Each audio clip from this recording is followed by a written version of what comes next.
Olá, pessoal! Vamos continuar com o nosso estudo do Evangelho segundo o Espiritismo. Nós estamos no capítulo 7, Bem-aventurados os pobres de espírito. Então, primeiramente, vamos elevar o nosso pensamento a Deus nosso Pai, a Jesus nosso Mestre, a espiritualidade amiga, principalmente aqueles responsáveis pelos nossos estudos, para que possam estar conosco agora, nos conectando, nos auxiliando, para que possamos todos unidos numa só vibração, aprendermos um pouquinho mais sobre os ensinamentos do Mestre amado Jesus, abrir os nossos corações para este aprendizado de uma forma simples como Ele nos ensinou, e que possamos, Senhor, neste momento em que estamos todos separados, possamos sim estar unidos pelo coração, pelo seu amor e pela sua paz. Fique conosco, Senhor, e nos ampare sempre. Então vamos lá. Bem-aventurado os pobres de espírito. Mas o que é pobre de espírito? Primeiramente, nós vamos ver, através do livro Alto Amor, Andrei Moreira, pelo Espírito Dias da Cruz, que o Sermão do Monte representa a síntese da mensagem cristã. Lembrando que as bem-aventuranças, ela faz parte de um conjunto de ensinamentos que o Mestre Jesus nos trouxe quando ele pregava aqui na Terra, e uma tarde havia uma multidão que estava ouvindo, e ele vai até um monte e ali ele começa as bem-aventuranças e traz dentro dessas bem-aventuranças um verdadeiro código de conduta para aqueles que querem verdadeiramente vivenciar o reino de Deus, né? Então ele diz assim, que nele estão resumidos os códigos divinos para a felicidade, a saúde e a paz interior. Que Jesus, utilizando-se daqueles símbolos da época, legou à humanidade uma mensagem de esclarecimento e consolação que transcendem os séculos, e ainda hoje, passados mais de 2000 anos, se encontra atual e mesmo vanguardista. A mensagem do Mestre, ela é sempre atual. Espíritos eternos. O que se deve entender por pobres de espírito? O ensinamento do Divino Mestre referia-se às almas simples e singelas, nos ensina Emmanuel no livro Consolador, despidas de espírito de ambição e egoísmo, que costumam triunfar nas lutas do mundo. Infelizmente, aqui na matéria, o egoísmo e a ambição ainda é muito forte, ainda predomina as criaturas, e nós precisamos aprender a nos despirmos, a retirar esses sentimentos de nós, se nós quisermos encontrarmos ou vivenciarmos o reino de Deus. Aí ele explica, né, que a gente não costuma dizer que são homens de espíritos, aqueles que triunfam, né, aqui na Terra. Então, Emmanuel que está falando que é exatamente ao contrário, né? É por essa razão que, em se dirigindo à massa popular, aludia o Senhor aos corações despretensiosos e humildes, aptos a lhe seguirem os ensinamentos, sem determinadas preocupações rasteiras da existência material. Quer dizer, aqueles que eram humildes, aqueles que estavam de coração aberto para ouvir os ensinamentos do Mestre, e que não estavam preocupados com pequenos detalhes ou mesquinharia da vida terrena. No livro Parábola e Ensinamentos de Jesus, do Caibar Schutter, ele nos ensina mais um pouquinho sobre isso. Ele diz assim: Deus quer espíritos ricos de amor e pobres de orgulho. Os pobres de espírito são os que não têm orgulho. Os espíritos ricos são os que acumulam tesouros nos céus, onde as traças não os roem e os ladrões não os alcançam. Não é a ignorância e a baixa condição que nos dão o reino dos céus, mas sim os atos nobres, a caridade, o amor, a aquisição de conhecimento que nos permitam alargar o plano da vida em busca de mais vastos horizontes, além dos que avistamos. Então é isso. Pobres não são aqueles que estão desprovidos de bens materiais. Os pobres de espírito que Jesus está dizendo aqui é aqueles que já perderam o sentimento de orgulho, da vaidade, da arrogância e aqueles que adquiriram no seu coração a caridade, o amor, aqueles que estão aptos a receber os conhecimentos de Deus. Pobres de espírito são os simples e retos, e não os orgulhosos e velhacos. Pobres de espírito são os bons que sabem amar a Deus e ao próximo, tanto quanto amam a si próprios. Pobres de espírito são os que estudam com humildade, são os que sabem que não sabem, são os que imploram de Deus o amparo indispensável às suas almas. Quem se elevar será rebaixado. Naquela hora chegaram-se a Jesus os seus discípulos dizendo: Quem é o maior do reino dos céus? E Jesus, chamando um menino, o pôs no meio deles e disse: Na verdade vos digo que se não fizerdes como meninos, não entrareis no reino dos céus. Todo aquele, pois, que se humilhar e se fizer pequeno como este menino, esse será o maior do reino dos céus. E o que receber em meu nome um menino como este, a mim é que recebe. Jesus põe o princípio da humildade incessante como condição essencial da felicidade prometida aos eleitos, né? Então, Jesus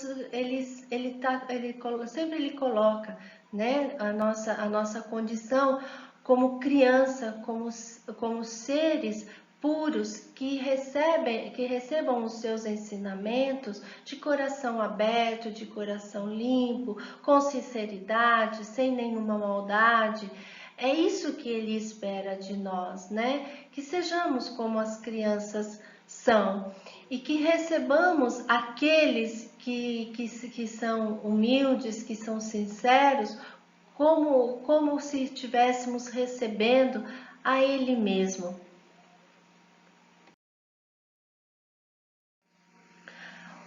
Aí o Espiritismo, ele vem confirmar a teoria pelo exemplo ao mostrar que os grandes no mundo dos espíritos são os que foram pequenos na Terra e que frequentemente são bem pequenos os que foram grandes e poderosos.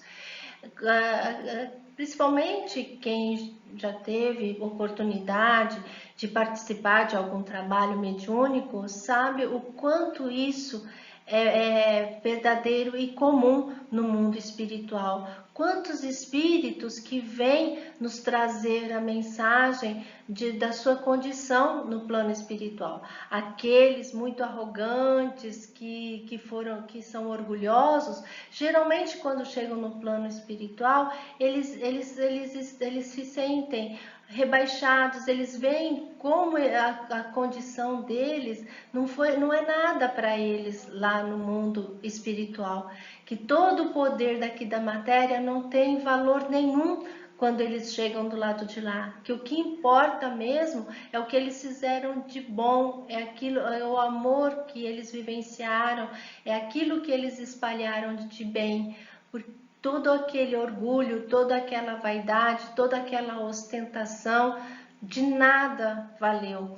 E uma obra que Kardec nos trouxe como um laboratório que todos nós devemos estudar com carinho é o Céu e o Inferno. Na segunda parte do Céu e Inferno, Kardec traz assim, uma compilação de espíritos. Ele até separa por classe esses espíritos, né? Os espíritos felizes, os espíritos sofredores, e ele vai classificando estes espíritos e trazendo a mensagem, trazendo para nós o que esses espíritos estão sentindo no mundo espiritual.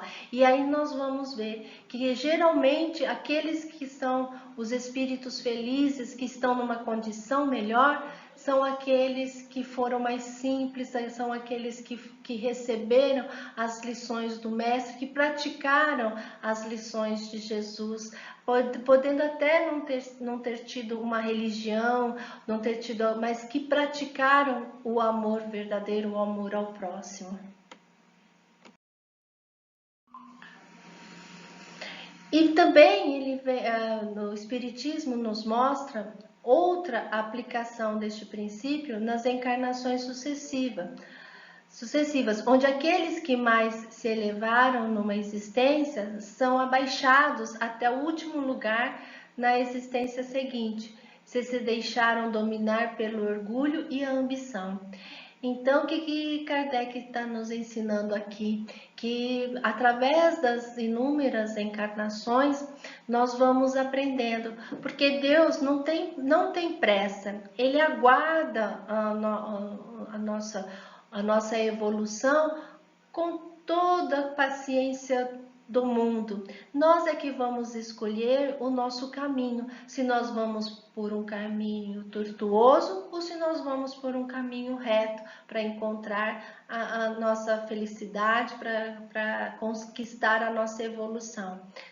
Se nós conseguirmos praticar tudo aquilo que Jesus nos ensinou, nós vamos conseguir fazer um caminho mais reto, mais simples. Agora, se nós persistirmos no orgulho, na vaidade, na soberba, nós vamos ter que voltar quantas vezes forem necessárias até aprendermos a lição para que possamos nos submeter às leis de Deus, a aprender a ser humilde, aprender a amar, a aprender a prática da caridade. Então nós vamos encarnar quantas vezes forem necessárias.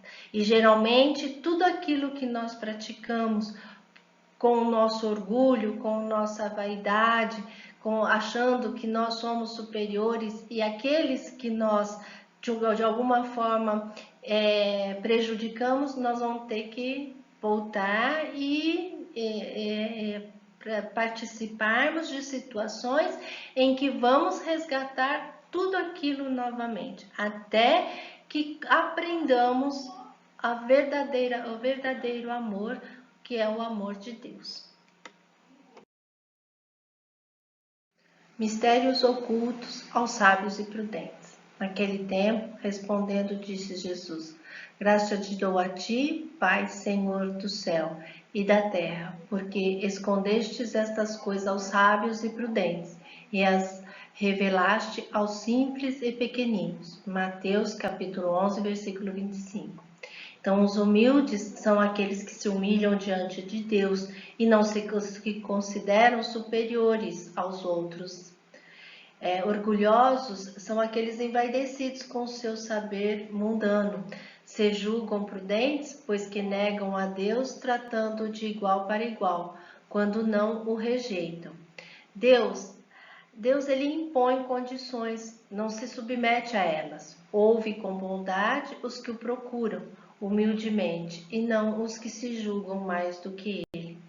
Mas também para Deus isso não tem importância, porque Ele sabe que um dia nós seremos vencidos por este orgulho, por esta vaidade, e Ele espera a todos seus filhos de braços abertos, como o filho pródigo. Um dia aqueles que se acham superiores, aqueles que não acreditam em Deus, um dia eles vão ver, vão conhecer a verdade E Deus vai estar lá, de braços abertos, recebendo-os com carinho e amor, assim como fez o pai com o filho pródigo.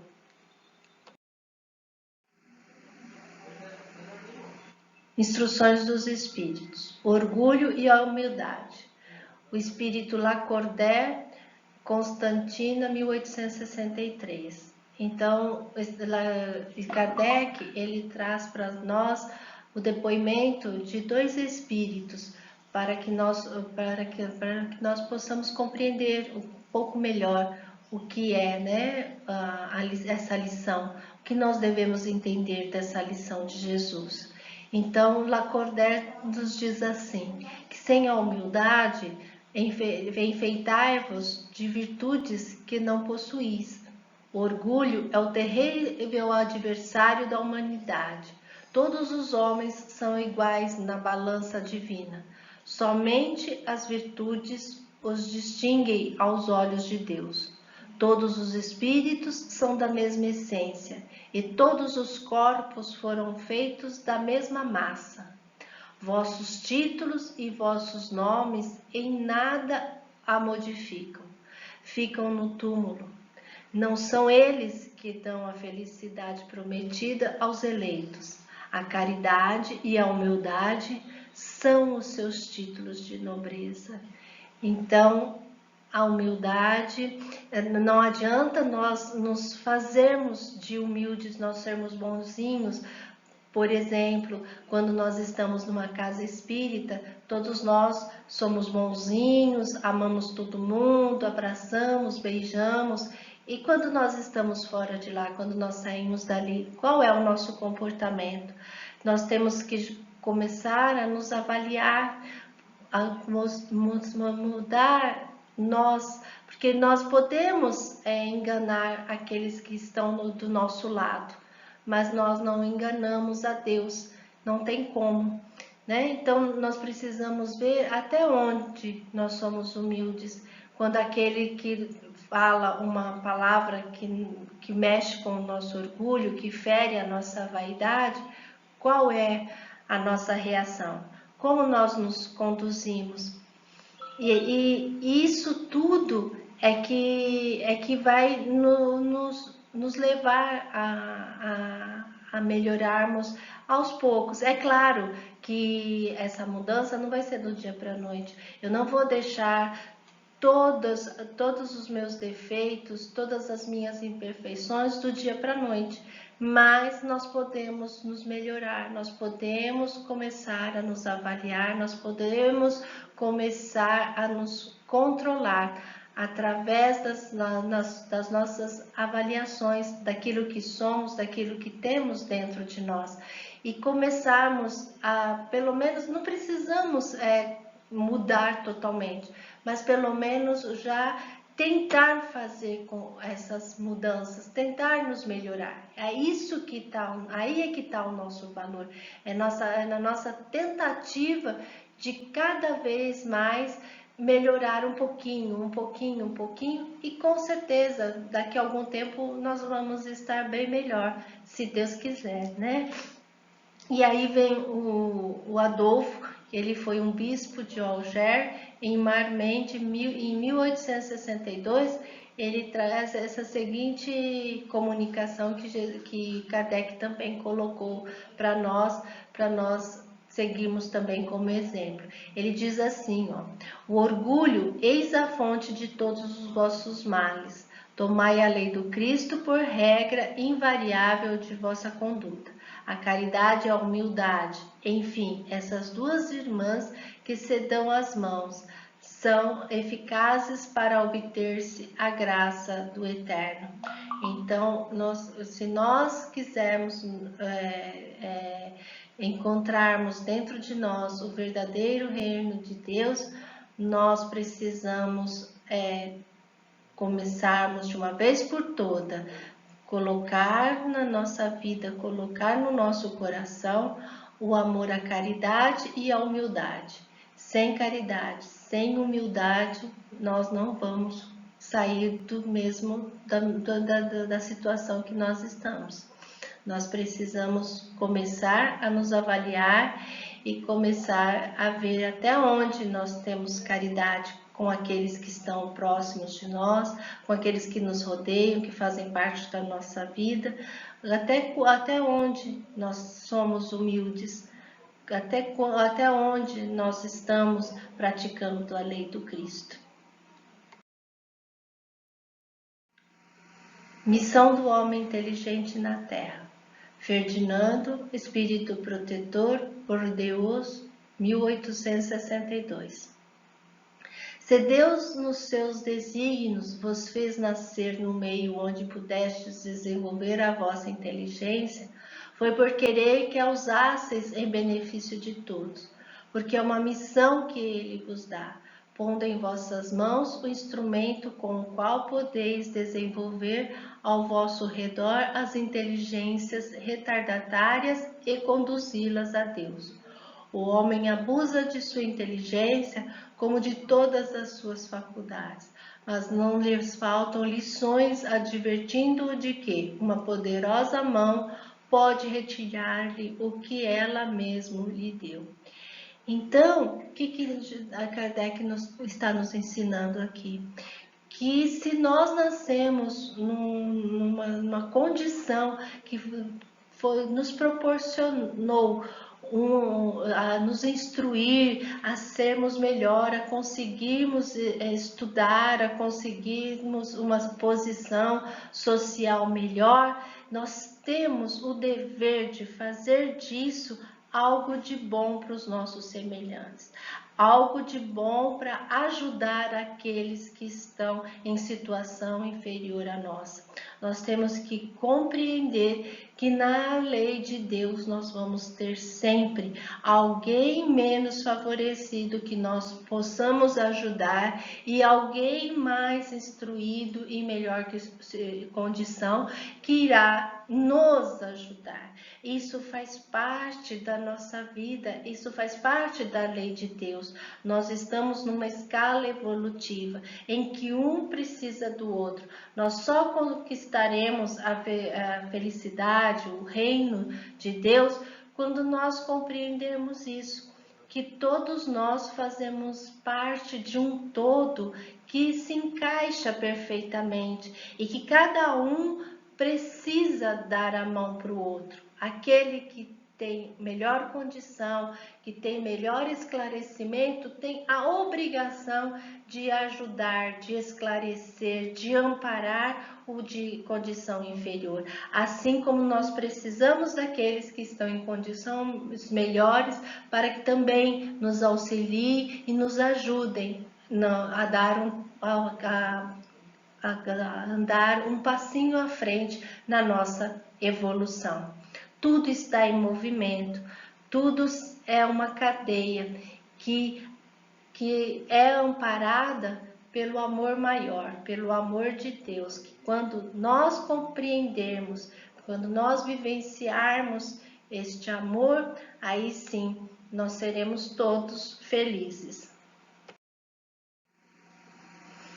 Emmanuel nos ensina: há ricos que são maravilhosamente pobres de avareza e encontramos pobres lamentavelmente ricos de sovinice.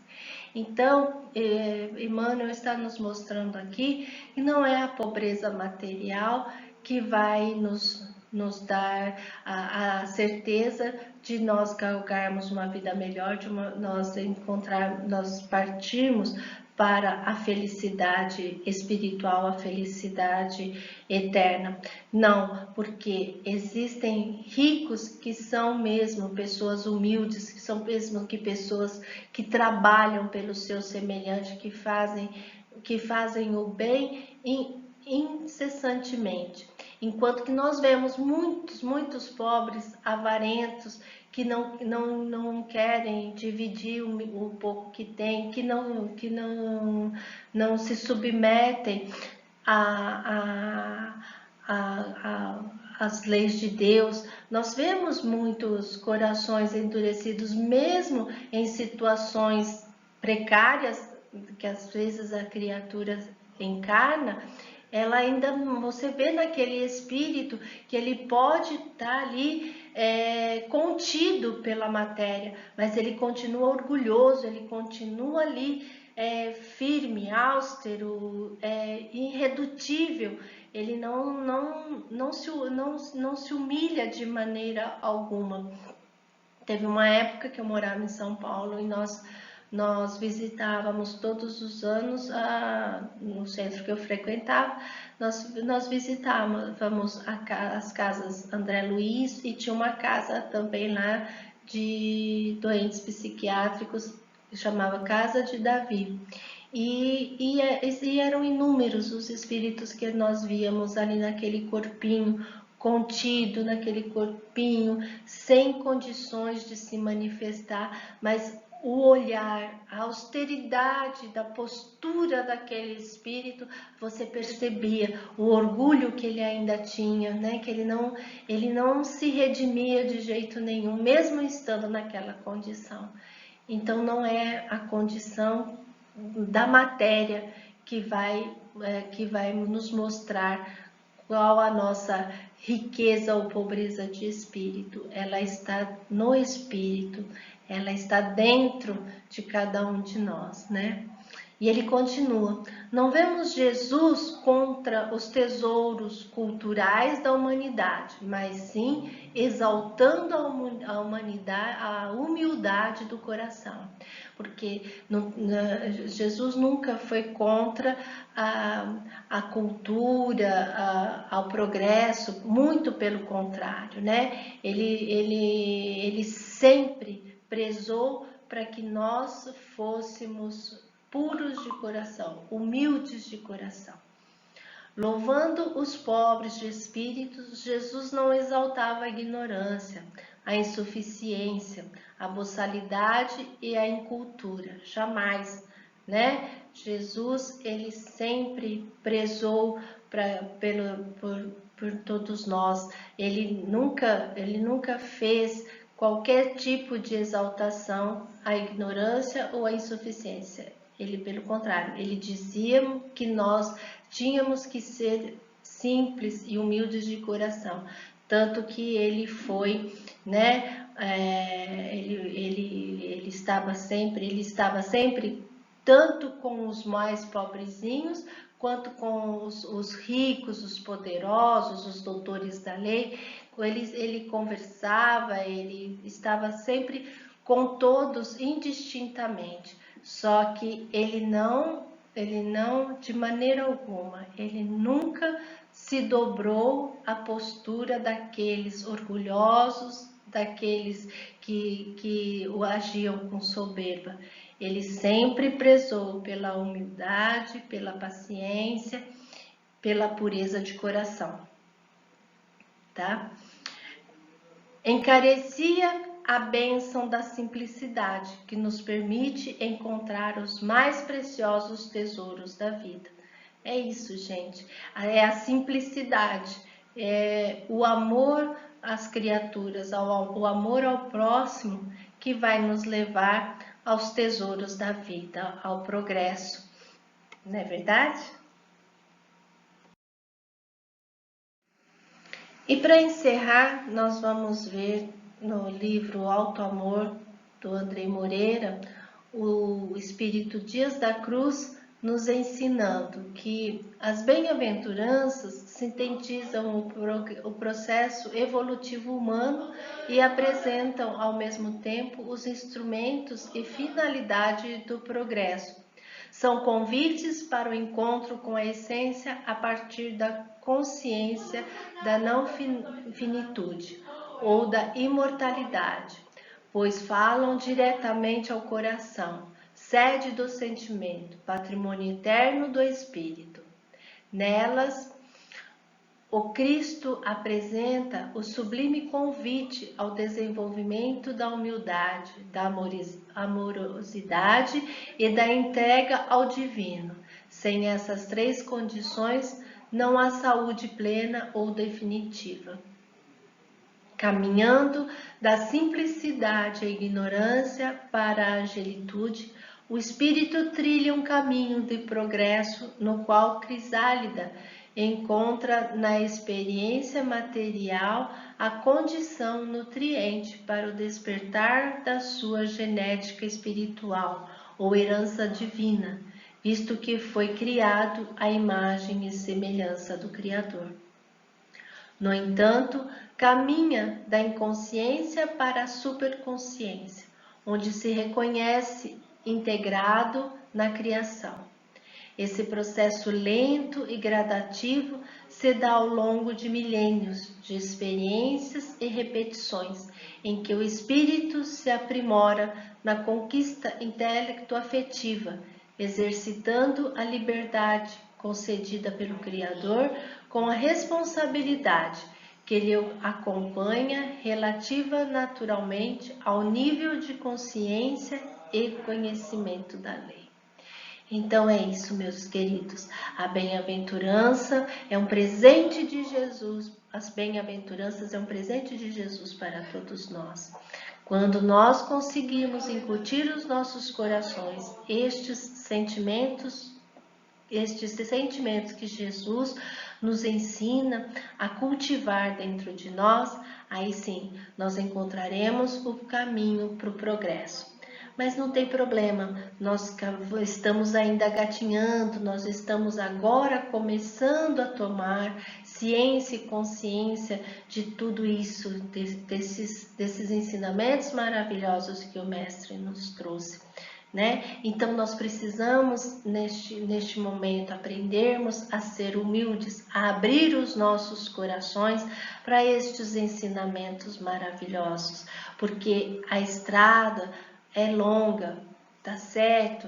É demorada, vamos talvez repetir inúmeras vezes, precisar repetir inúmeras vezes, mas nós precisamos não jogar fora esta existência. Nós precisamos começar a dar o melhor de nós, começar a nos policiar, a ver aquilo que estamos praticando, tentar fazer o melhor para seguirmos esses ensinamentos, né? E que a bênção de Jesus permaneça conosco e nós aqui mais uma vez estamos felizes por encerrarmos mais esta participação com vocês. Que Jesus os abençoe, que Deus os ilumine sempre. E se acaso alguém tiver alguma dúvida, quiser postar algo ou perguntar algo, nós estamos à disposição. Fiquem à vontade para colocar os seus pensamentos, as suas conclusões e até mesmo alguma pergunta, se caso houver, tá? Um beijão a todos e fiquem com Deus.